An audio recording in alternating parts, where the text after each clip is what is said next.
need you delight to see, to hear, to touch, to kiss, to die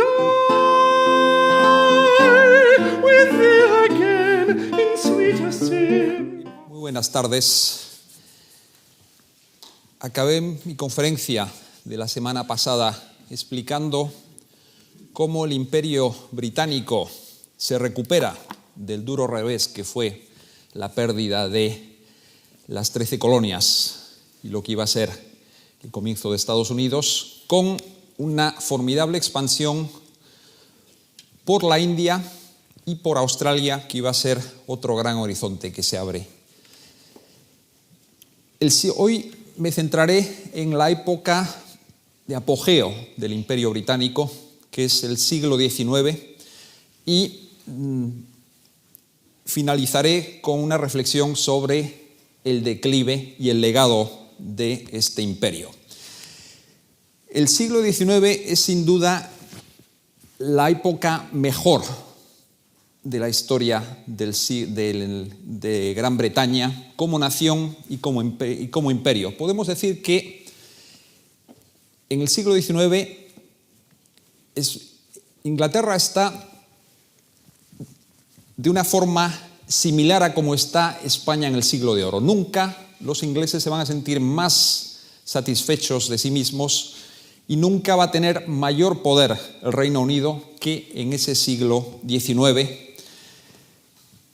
que comienza realmente tras el fin de las guerras napoleónicas, en las cuales el Reino Unido desempeña un papel muy importante, venciendo a Napoleón y comenzando lo que se va a llamar el Concierto de Europa, en el cual Gran Bretaña surge como una de las naciones con más capacidad de imponer las reglas en Europa y en el resto del mundo.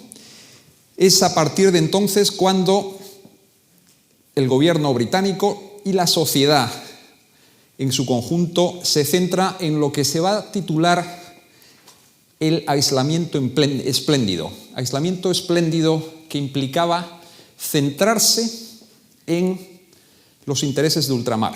El imperio, que es lo que le da al Reino Unido vigor, riqueza y proyección, y por otro lado, intentar que nada ni nadie amenace los intereses de este imperio. Y por supuesto, eso sí, para poder permitirse lo que se llamaba el aislamiento espléndido, es muy importante que en la Europa continental no surjan amenazas, para lo cual el equilibrio de poderes es fundamental. Estas son las directrices de la política exterior británica desde las guerras napoleónicas. Centrarse más allá de Europa, en sus intereses más allá de Europa, y eso sí, mantener el control de lo que pasa en la Europa continental con el fin de que nada les pueda amenazar. Vemos aquí a Lord Palmerston, que fue varias veces primer ministro y ministro de Exteriores a mediados del siglo XIX. Es uno de los principales artífices de esta política de aislamiento espléndido que he mencionado. Y es también todo un ejemplo de estadista que ha inspirado a muchísimos políticos, tanto en el Reino Unido como en el resto del mundo. Una de sus citas más famosas es la de: las naciones no tienen aliados permanentes, solo tienen intereses permanentes. Y esta máxima iba a hacer que llegaran muy lejos los intereses del imperio. Concretamente, es en la época en la que Lord Palmerston tiene mayor poder, cuando el Reino Unido va a lograr, con esta política, penetrar en un mundo donde hasta entonces no había logrado llegar, que es China. China es la gran asignatura pendiente de la expansión británica hasta el siglo XIX. Vemos aquí un grabado mostrando al embajador plenipotenciario Lord Macartney ante el emperador Qianlong en 1792. Esto fue una embajada que se envió poco después de haber perdido las 13 colonias con el fin de lograr entrar en esta civilización y poder expandirse por ella. Esta fue una embajada de nada más y nada menos de 700 personas que acompañaron a Lord Macartney con el fin de convencer al emperador chino de que debería abrir las puertas de su gran imperio al comercio con Gran Bretaña. Sin embargo, Lord Macartney se fue con las manos vacías, ya que después de varios meses de duras negociaciones, el emperador Qianlong puso fin dramáticamente a estos intentos, diciéndole tajantemente que no le interesaba nada de los productos que el Reino Unido pretendía venderle. Pues bien, este duro revés para la expansión británica en China fue compensada por los intentos de Lord Palmerston de abrir finalmente los puertos de China.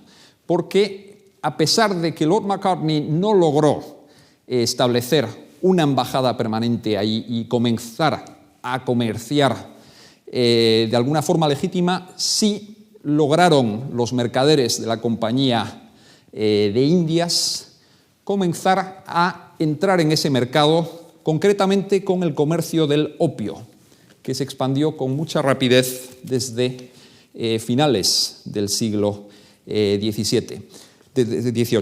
Pues bien, esta droga tuvo un tremendo impacto en la sociedad china, en la élite china, hasta el punto que el emperador decidió prohibirla. Y en el año 1840 esto iba a causar un conflicto diplomático con Gran Bretaña en el momento en que detienen a unos comerciantes británicos acusados de estar introduciendo esta droga en territorio chino.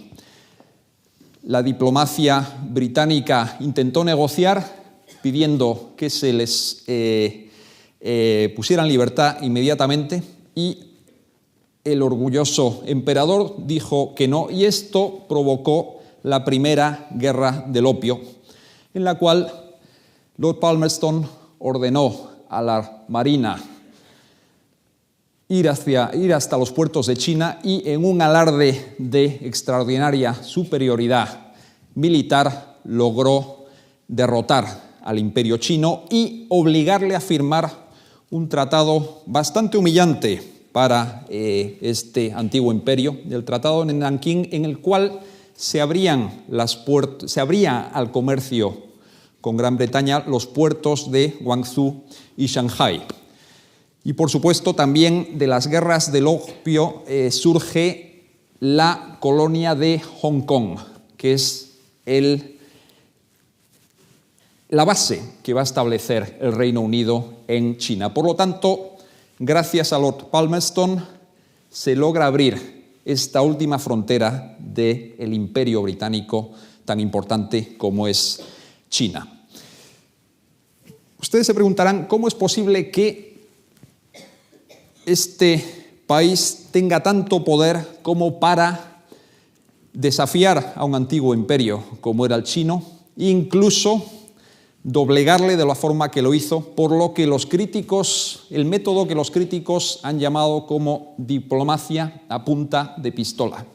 Pues bien, aparte de las ventajas diplomáticas que va a tener el Reino Unido desde la guerra napoleónica, también hay que tener en cuenta la superioridad económica y científica que tiene el país gracias a otro factor fundamental, que fue la revolución industrial. Bien, la revolución industrial, ¿por qué empezó en el Reino Unido? Esto no es tema que podamos abordar aquí, esto sería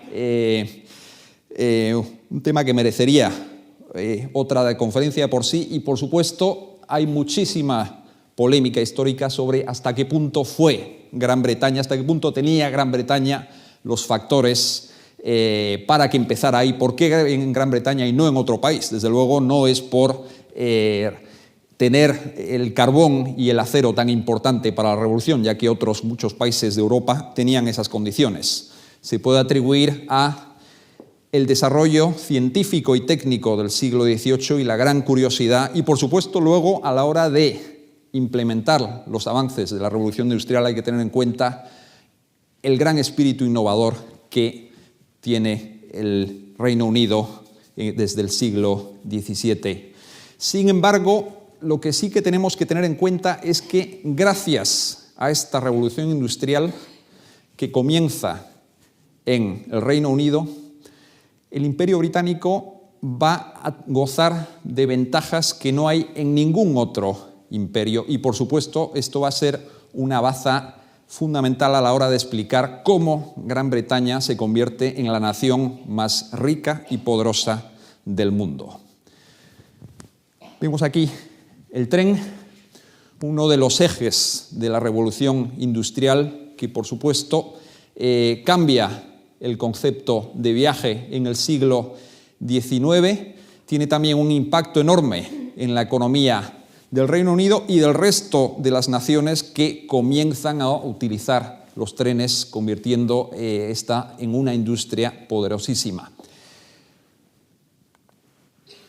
Este aparato, que desde nuestra perspectiva del siglo XXI es muy difícil de identificar, tuvo una importancia capital para el Imperio Británico. El telégrafo fue el Internet del siglo XIX.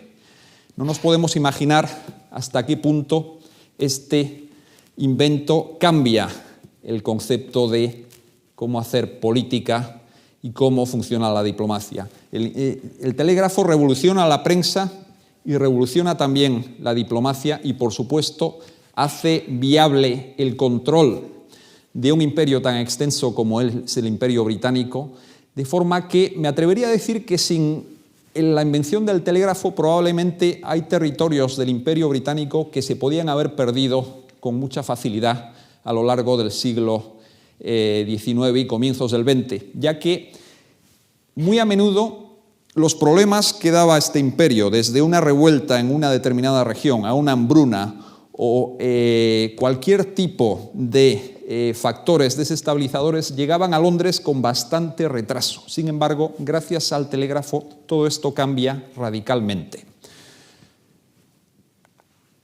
Este es el tercer gran factor que va a dar a Gran Bretaña la superioridad y también le va a permitir propagar su imperio hasta los límites que ya hemos mencionado, que le permitió abarcar una cuarta parte del globo terráqueo. El transatlántico. ¿Por qué fue tan importante el transatlántico? Pues bien, porque revoluciona el transporte todavía más de lo que lo hace el tren. Desde nuestra perspectiva, nos resulta muy difícil imaginar lo que era el viaje en esa época. Si nosotros nos quejamos de las incomodidades de viajar hoy en día, los aeropuertos y demás, imagínense ustedes lo que era embarcarse a América hasta comienzos del siglo XIX.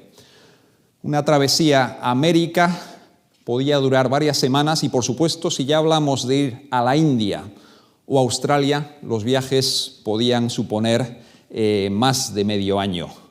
Eran travesías larguísimas en barcos que tenían unas condiciones sanitarias muy deficitarias. De hecho, hay grandes relatos, la literatura está llena de descripciones sobre los barcos, los viajes en barco, en los cuales era muy frecuente que llegaran a su destino muchos menos de los que partían, por la sencilla razón de que las condiciones eran muy malas, pasaba todo tipo de problemas y fallecer en uno de estos larguísimos viajes era muy frecuente. Sin embargo, el transatlántico cambia este concepto. El transatlántico es un gran barco con casco de metal y propulsado por máquinas de vapor que hacen que vaya más rápido y también permiten que los viajes sean mucho más cómodos. El transatlántico ya está diseñado para transportar a mucha gente y esto permite que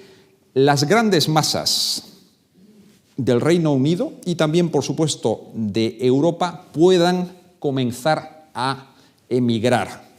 Y esto da lugar a la emigración masiva.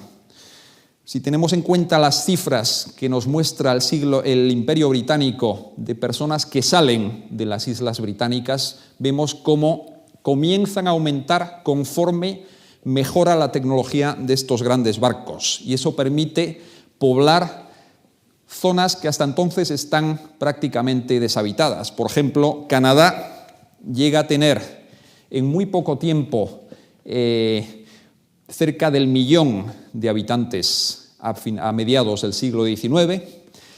Australia, que tenía tan solo 400.000 habitantes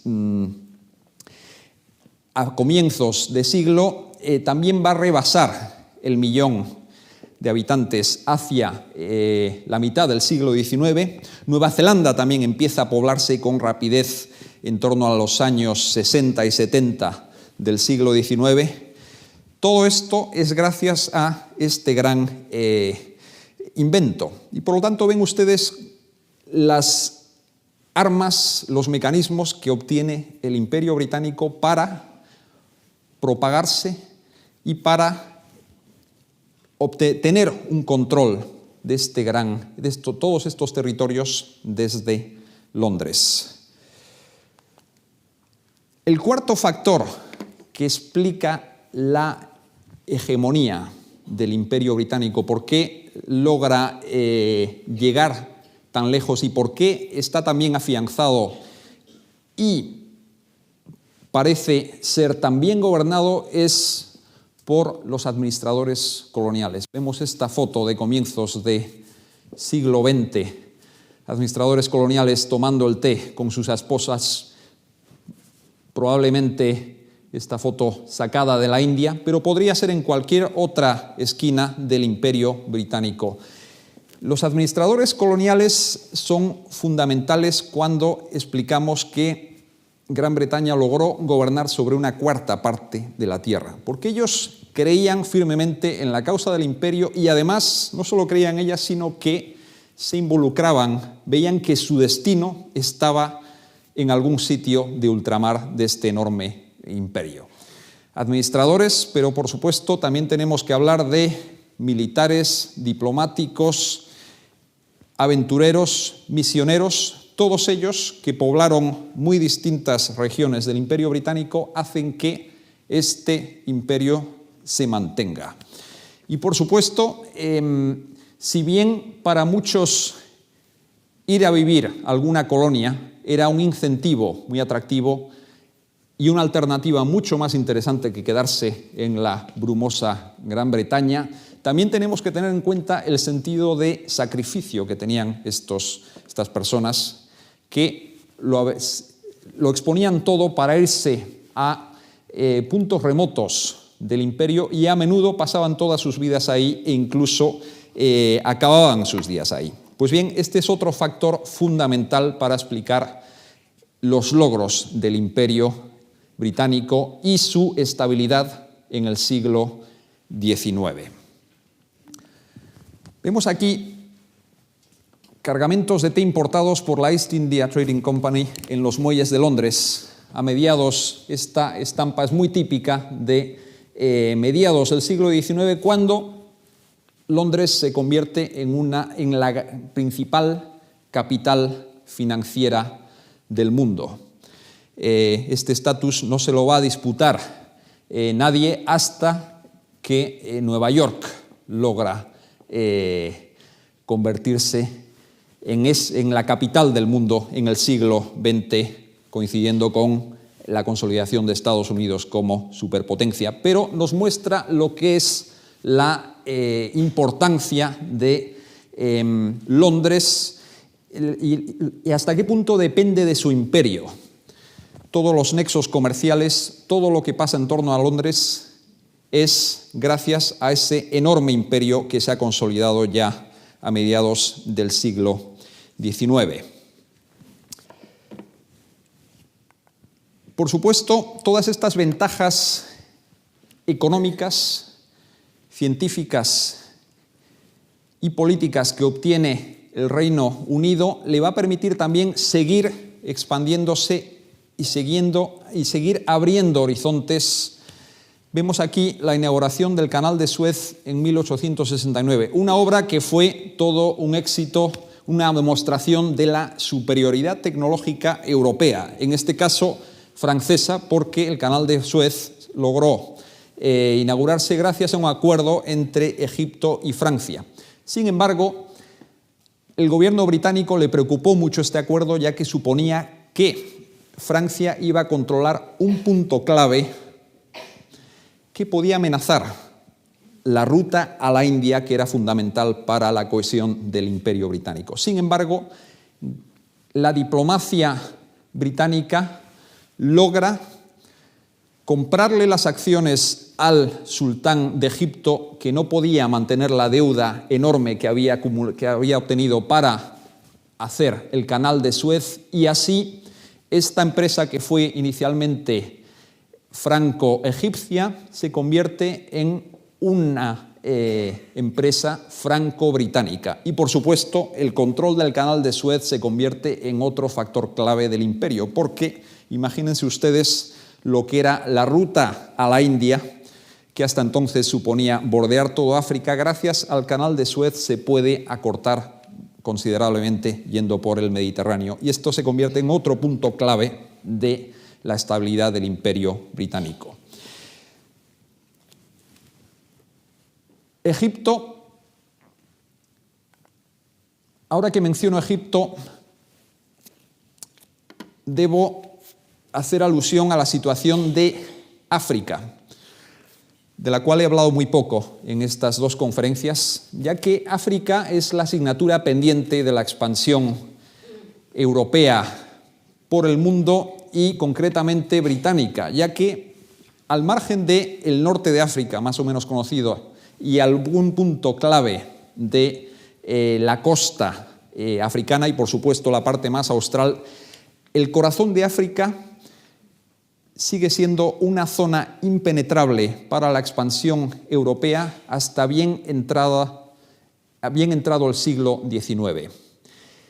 Esto cambia radicalmente a partir de la década de los 70 del siglo XIX, gracias, por supuesto, en parte a los avances tecnológicos. Sin duda, sin los avances tecnológicos y las vacunas y demás que van a permitir a exploradores llegar al África tropical, no hubiera sido posible la exploración del corazón de África. Y, por supuesto, cuando hablamos de explorar el corazón de África, uno de los principales pioneros que merecen ser recordados es el doctor David Livingstone, misionero, científico y, ante todo, explorador, que dedicó su vida a abrir lo que él llamó el corazón de África para la civilización.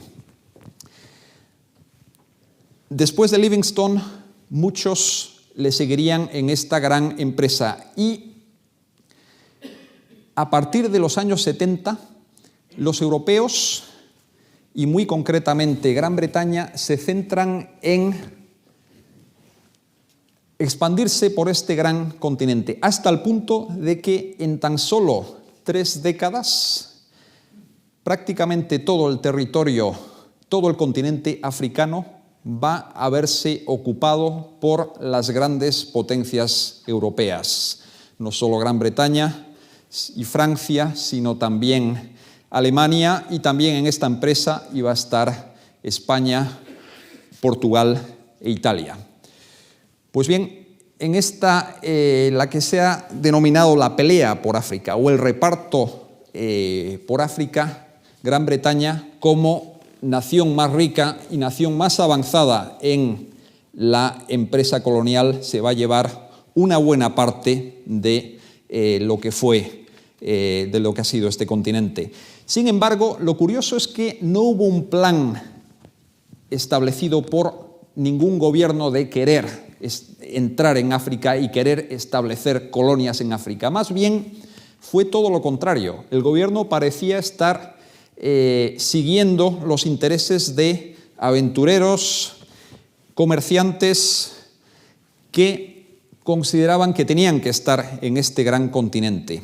Y a veces estar en este gran continente acarreó muchos problemas, como fue, por ejemplo, la aventura del general Charles Gordon. Vemos aquí al general Charles Gordon ante el asedio de Jartum en 1885.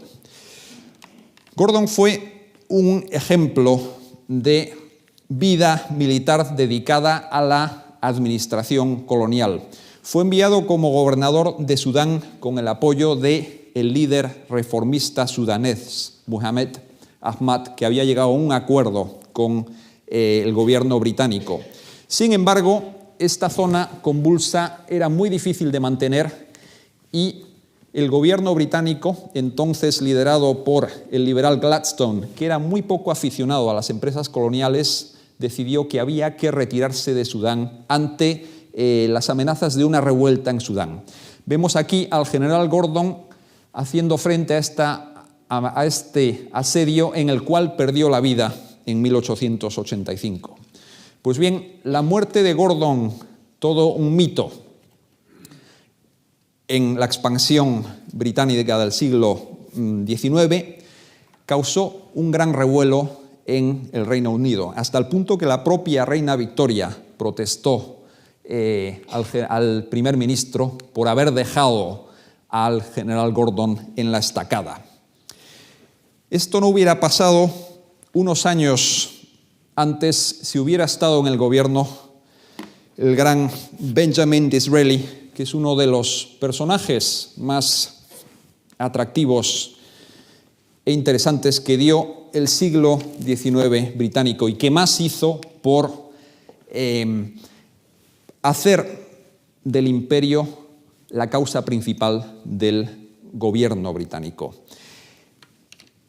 Benjamin Disraeli fue el primer jefe de gobierno británico de etnia judía, aunque él, obviamente muy ambicioso desde su juventud, se convirtió a la religión protestante, consciente de que sin este requisito no iba a llegar muy lejos en sus aspiraciones políticas. Sin embargo, él viajó por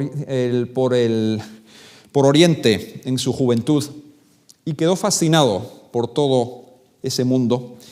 Y esta fascinación la iba a dejar muy clara en el momento en que llegó a primer ministro. Fue Disraeli el que decidió que la reina Victoria recibiera el grandioso título de emperatriz de la India, algo que causó bastante polémica en la Inglaterra de esa época, porque esta idea de una reina que era más o menos una representación de la Inglaterra puritana y de todo lo que implicaba ese término, se convirtiera en emperatriz. Lo de emperatriz sonaba a reinos autoritarios del lejano Oriente. Y esta es la razón por la que a muchos les parecía que la reina debería ser simplemente reina y no emperatriz. Sin embargo, gracias a la insistencia de Disraeli, esto no fue así, y la reina Victoria se convirtió en emperatriz de la India.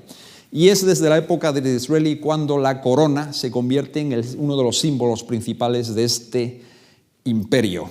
Y sin duda, todos los titulares de la corona que iban a seguir a la reina Victoria iban a hacer gala del título de emperador de la India.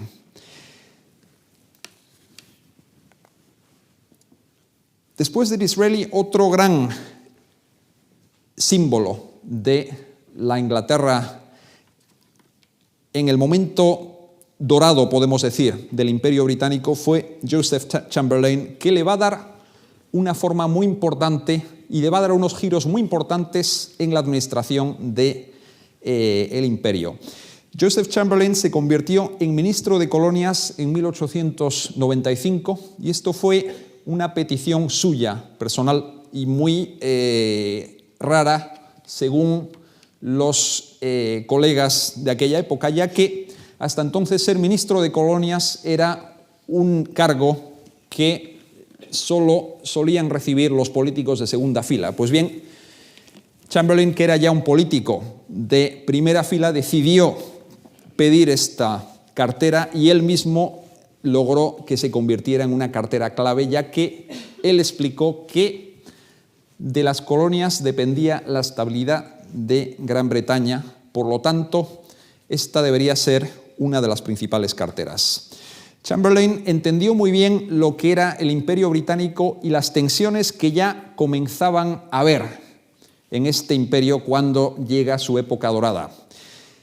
Pues no olvidemos que buena parte de este imperio está poblado por emigrantes que han salido de Gran Bretaña con el fin de hacer fortuna y que desean, de una forma parecida a los pioneros de la colonización de Norteamérica, deseaban hacer fortuna sin interferencias del gobierno británico. Pues bien, Chamberlain decidió que había que dar la mayor autonomía posible a las colonias pobladas por mayoría blanca. Se refería a Canadá, Australia, Nueva Zelanda y Sudáfrica. Y así nació la llamada Commonwealth, que era un sistema mediante el cual estas grandes colonias blancas prácticamente iban a ser independientes, salvo, eso sí, en asuntos de defensa y de política exterior.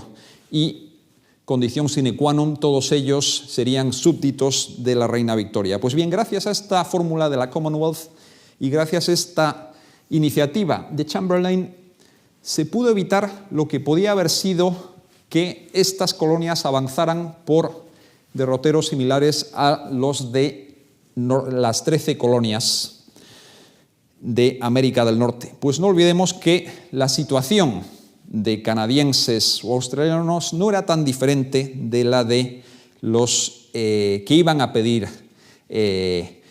tener representación en el Parlamento y no tener que aguantar impuestos de Inglaterra en el siglo XVIII.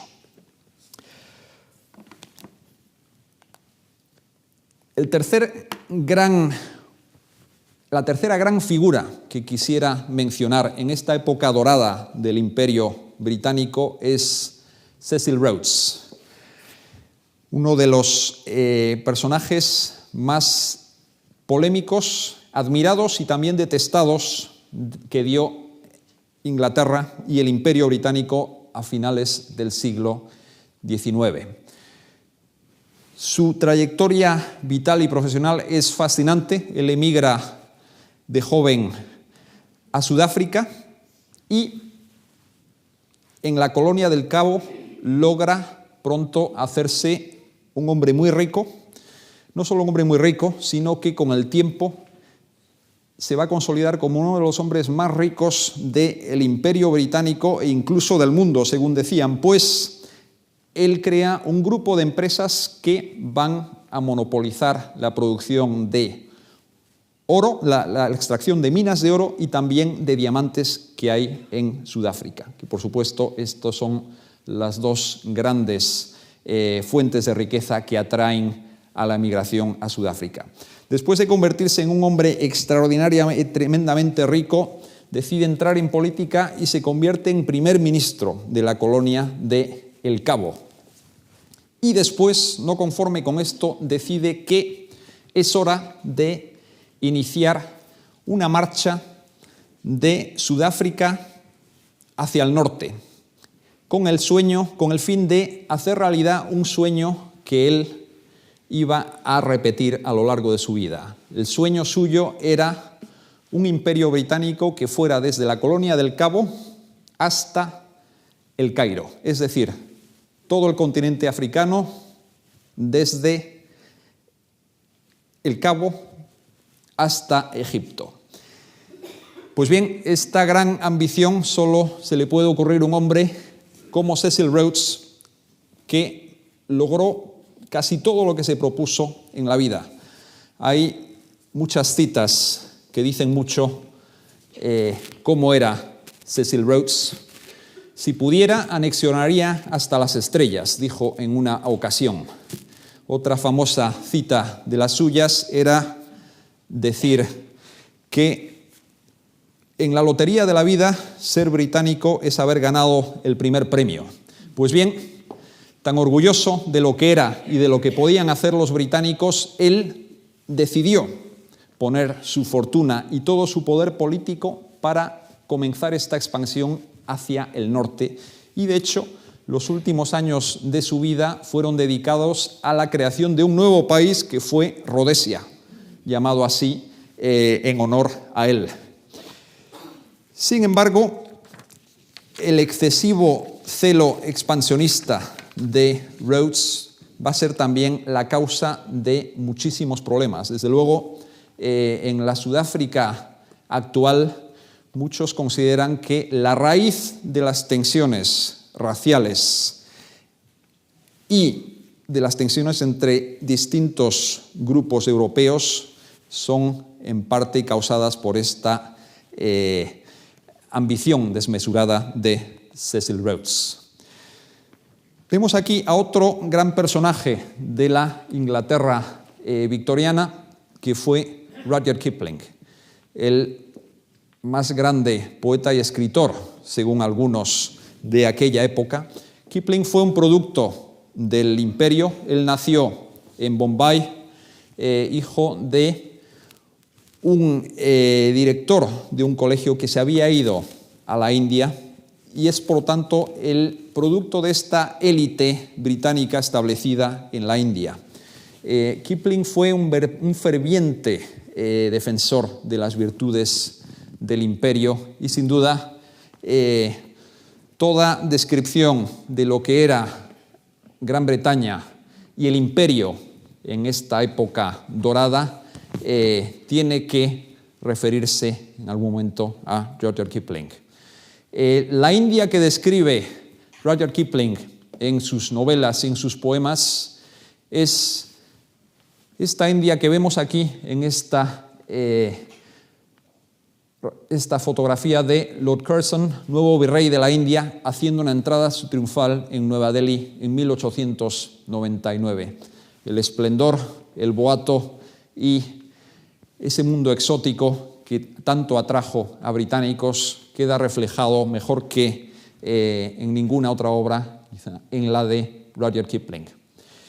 Y bien, el imperio llega al momento culminante en los últimos años de vida de la reina Victoria. Vemos aquí una escena de la celebración de los 60 años de reinado en 1897, récord que solo ha sido igualado por la actual reina Isabel II.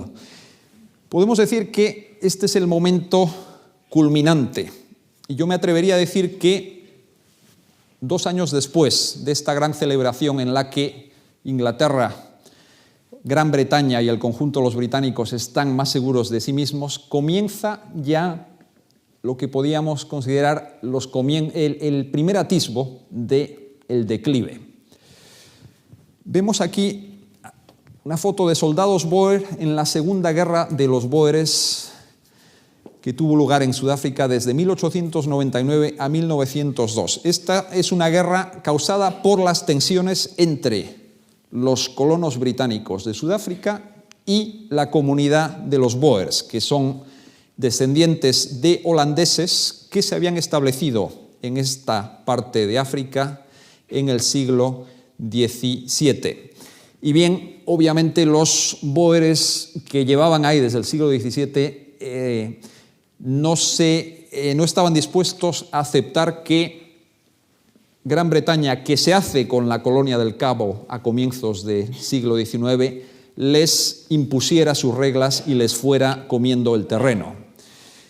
Y este iba a ser una causa de grandes tensiones, causa una guerra hacia 1800, a finales de los 70, y causa otra guerra en 1899, una guerra de 3 años que sorprende que durara tanto si tenemos en cuenta que los bóers no eran más que una pequeña comunidad de granjeros, y que una pequeña comunidad de granjeros logre causar una guerra y hacer frente a un poderoso imperio como era el británico muestra que quizá este imperio no estaba tan consolidado como muchos creían.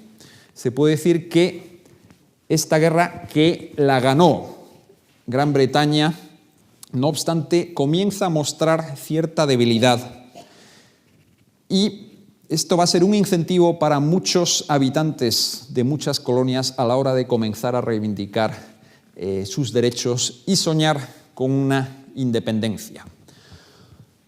Por supuesto, los que más éxito van a tener en el desafío al imperio británico son los irlandeses. Curiosamente, la primera colonia del imperio va a ser también la que más quebraderos de cabeza le va a causar a la corona y al gobierno británico a lo largo de 3 siglos, hasta finalmente,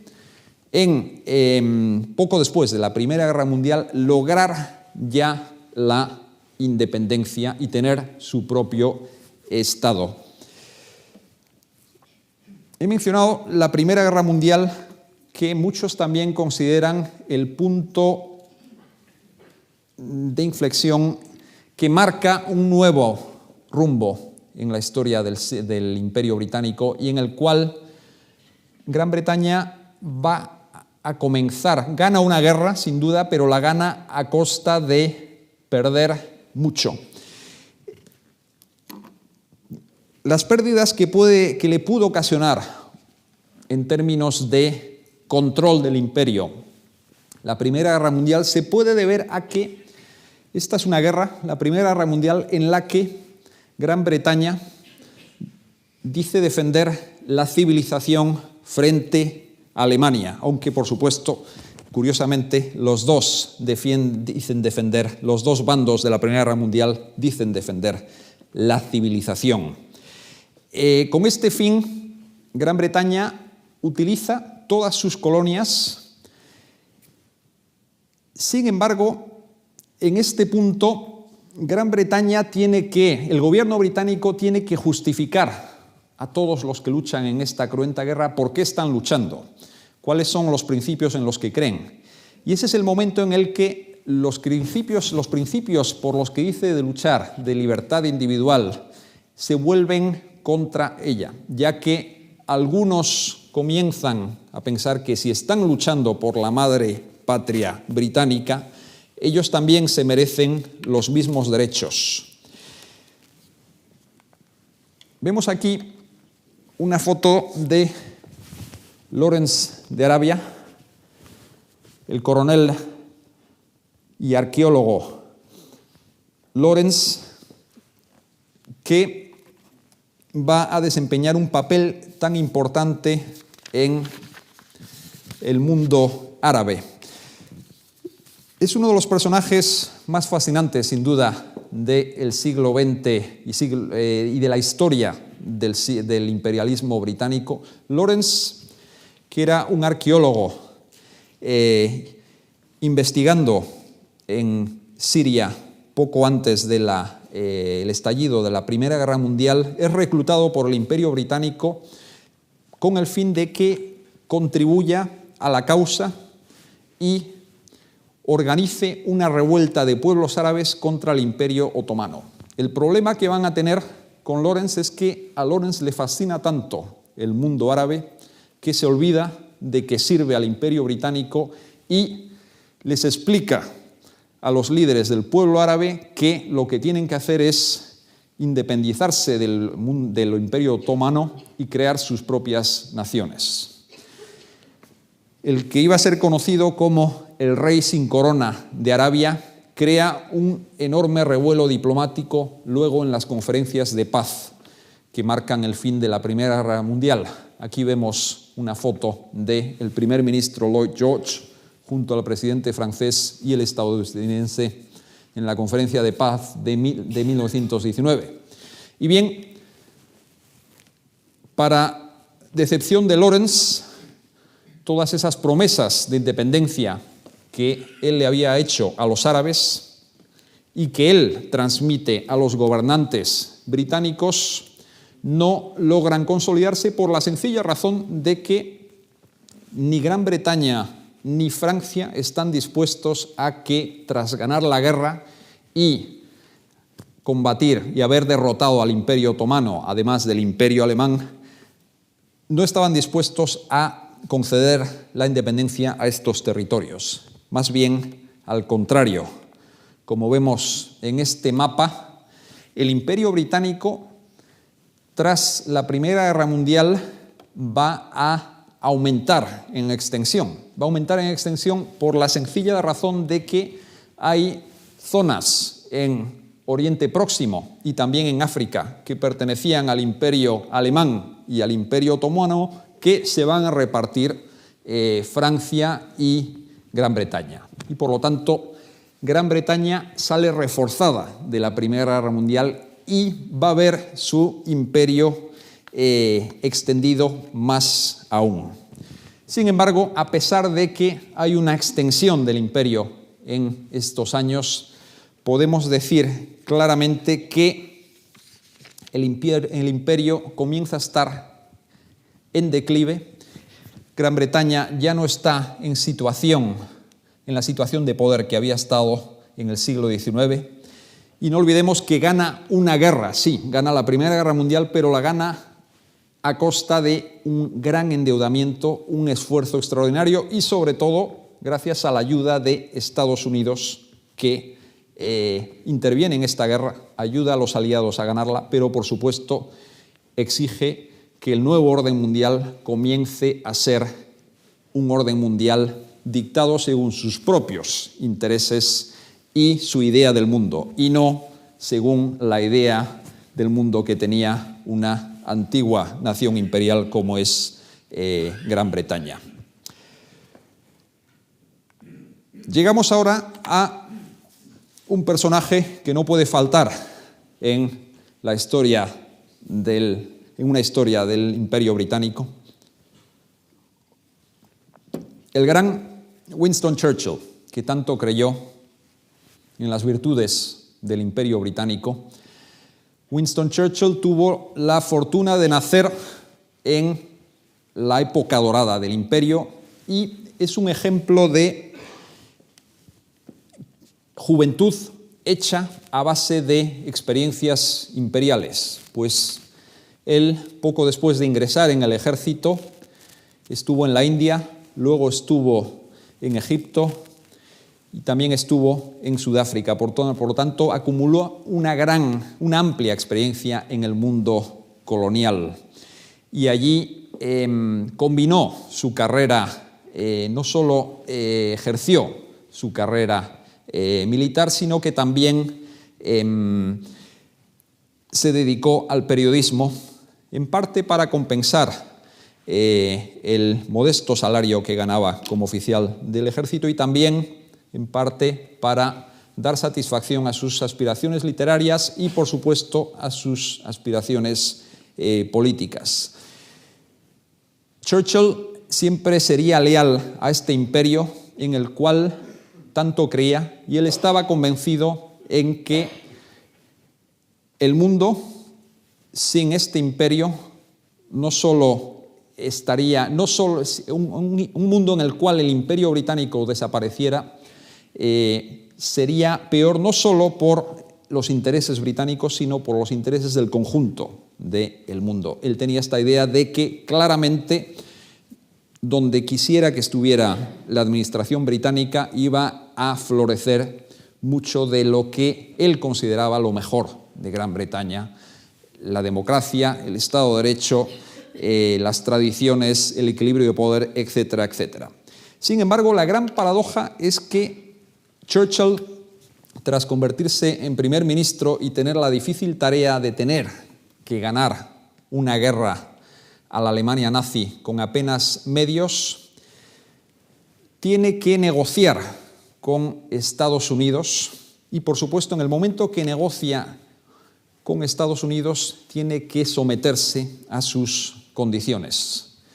Vemos aquí a Churchill en el momento en que conoce al presidente Roosevelt, en el día que firman la Carta del Atlántico, el 14 de agosto de 1941, que muchos consideran el momento en el que el gran Winston Churchill, el gran defensor del Imperio Británico, firma la sentencia de muerte de este imperio. ¿Y por qué fue así? Pues bien, la Carta del Atlántico es una serie de directrices que se marcan los dos grandes estadistas sobre cómo debería ser el orden mundial una vez derrotada la Alemania nazi. Y por supuesto, en este nuevo orden mundial, el presidente Roosevelt insiste en que debería ser un mundo en el cual la autodeterminación de los pueblos tuviera gran protagonismo. Eso suponía dar a todos los pueblos del mundo la posibilidad de gobernarse a sí mismos y, por lo tanto, los imperios coloniales tenían que desaparecer. Por supuesto, Churchill, que dijo por aquel entonces que él no había llegado a primer ministro para presidir la disolución del Imperio Británico, no consideraba que esta Carta del Atlántico iba a marcar tanto la política británica una vez ganada la guerra. Sin embargo, así fue, pues después de 1945, después de la Segunda Guerra Mundial, el nuevo orden mundial en el cual Estados Unidos emerge como superpotencia, se va a asegurar de que los principios de descolonización predominen y, por lo tanto, este imperio global, este imperio que había durado casi 3 siglos, comienza a resquebrajarse con gran rapidez. Vemos aquí a Mahatma Gandhi, líder de la independencia india, y símbolo principal del proceso de descolonización en todo el mundo. Es curioso tener en cuenta que Gandhi es todo un ejemplo de las virtudes del imperialismo británico y un ejemplo de lo que podía aportar este imperio para jóvenes indios como era él en su trayectoria profesional y vital. Pues Gandhi, que nació en el seno de una familia de clase media, se licenció en Derecho en Londres y después se fue a Sudáfrica con el fin de ejercer la abogacía. Todo un ejemplo de las virtudes de este imperio, que un joven indio nacido en India pudiera formarse en Londres y ejercer su profesión en Sudáfrica. Sin embargo, Gandhi, sus ideas sobre este imperio cambian radicalmente en el momento en que le expulsan violentamente de un tren por haberse sentado en un vagón de primera que, según le dice el revisor, solo está permitido a ciudadanos blancos. Este es el punto clave en la vida de Gandhi, en la cual deja de creer en el imperio británico, regresa a la India y comienza su gran causa, que es la independencia de la India por medios pacíficos. El método que al final tiene tanto éxito de resistir a todo un imperio como es el británico por métodos de resistencia civil, pacífica, y que finalmente lleva a la independencia de la India en 1947, y tras esta independencia se produce un efecto dominó que a lo largo de 3 décadas va a hacer que lo que era el gran imperio global sobre el que no se ponía el sol finalizara y se redujera a unas cuantas islas dispersadas por el mundo. Por supuesto, en esa época Gran Bretaña no se resiste a este nuevo orden mundial en el cual parece que ya no le ha tocado tener un papel tan predominante. Sin embargo, son muchos los líderes del nuevo tercer mundo que surge tras la Segunda Guerra Mundial, que le van a recordar en varias ocasiones que ya no es una potencia que gobierna el mundo. Vemos aquí al líder egipcio Nasser, portada de la revista Time en 1956, por haber causado la crisis de Suez, que comenzó por la sencilla razón de que Nasser decidió nacionalizar el canal de Suez, que hasta entonces seguía administrado y bajo control de Francia y Gran Bretaña. Por supuesto, Francia y Gran Bretaña consideraron que ellas no se podían quedar cruzadas de brazos ante este desafío y decidieron mandar a sus tropas. Esto causó la crisis de Suez, que mediante presiones de Estados Unidos y demás de ese contexto internacional llevó a Gran Bretaña y a Francia a retirarse, y así este pulso que les echó Nasser quedó emergió él como el gran el que finalmente iba a imponerse. Por primera vez, un pulso echado a la gran nación imperial era ganado por un país antiguo, una antigua colonia. Vemos aquí a los primeros inmigrantes del Imperio Británico que llegan a Londres en los años 50. Esto supone el final de un ciclo imperial que es muy importante tener en cuenta.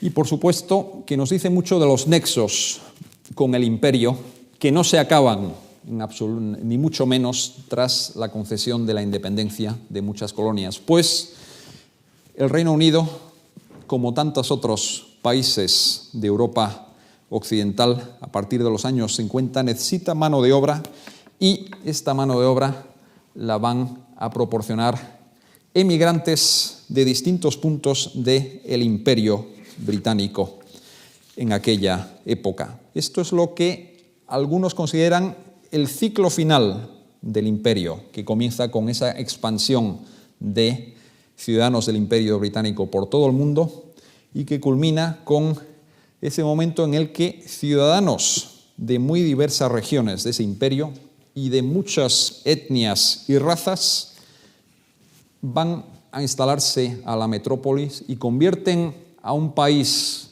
como Gran Bretaña, en el que no había apenas población que no fuera británica hasta los años 50, en una sociedad mucho más mucho más cosmopolita.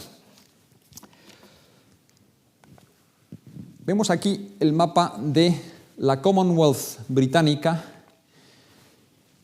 y una foto de la reina Isabel en una de las últimas cumbres de la Commonwealth, con lo cual la reina, la corona británica y la actual Gran Bretaña sigue con esta idea de ser una nación imperial e intenta sacar partido, el máximo partido, a este legado de varios siglos de expansión y varios siglos de presencia en buena parte del mundo. ¿Y cuál es el legado del Imperio Británico? Con estas reflexiones querría acabar esta conferencia. Pues bien, debemos recordar que, a pesar de toda la pérdida tan dramática que sufre este país en muy pocas décadas, porque recordamos que en tan solo 2 décadas se desmantela todo el imperio, en la década de 50 y 60 se desmantela, todo lo sembrado va a permitir a Gran Bretaña desempeñar un papel importante en relaciones internacionales y, por supuesto, esto explica muchas de las directrices de la política exterior británica en la actualidad. Uno de los problemas que sigue teniendo Gran Bretaña frente a Europa y una de las razones por las que el euroescepticismo en este país desempeña un papel tan importante es sin duda por el legado del imperio. Muchos consideran que Europa siempre acaba siendo una fuente de problemas y que donde más beneficios se obtienen es, al fin y al cabo, en los nexos imperiales. Y, por supuesto, sigue habiendo factores que hacen que Gran Bretaña, a pesar de la pérdida de este imperio, pueda desempeñar un papel importante en esta civilización global del siglo XXI, precisamente por su imperio. Factores como la lengua.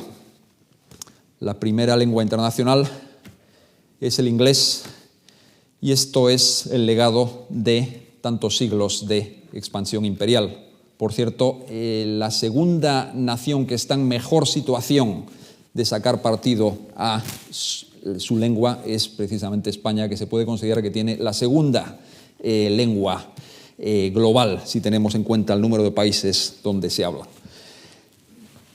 Otro factor, el haber contribuido a la propagación de la democracia, el Estado de Derecho y la economía de mercado. Pues si bien es cierto que muchos de los países de la Commonwealth no son democráticos en el sentido estricto de la palabra, ni mucho menos son modelos de Estado de Derecho, sí es cierto que Gran Bretaña, a lo largo de su expansión, deja sedimentos muy importantes que logran que florezca la democracia en distintos puntos del planeta. Recordemos, por supuesto, que la India es la democracia más poblada del mundo y, por supuesto, la otra gran democracia como es Estados Unidos no hubiera sido posible tal y como se ha desarrollado, con sus virtudes y sus defectos, sin haber tenido este origen en la expansión británica por el mundo. Pues bien, este es el legado de casi 4 siglos de expansión de Gran Bretaña por el mundo. Y sin más por mi parte, les agradezco mucho su atención. Muy buenas tardes.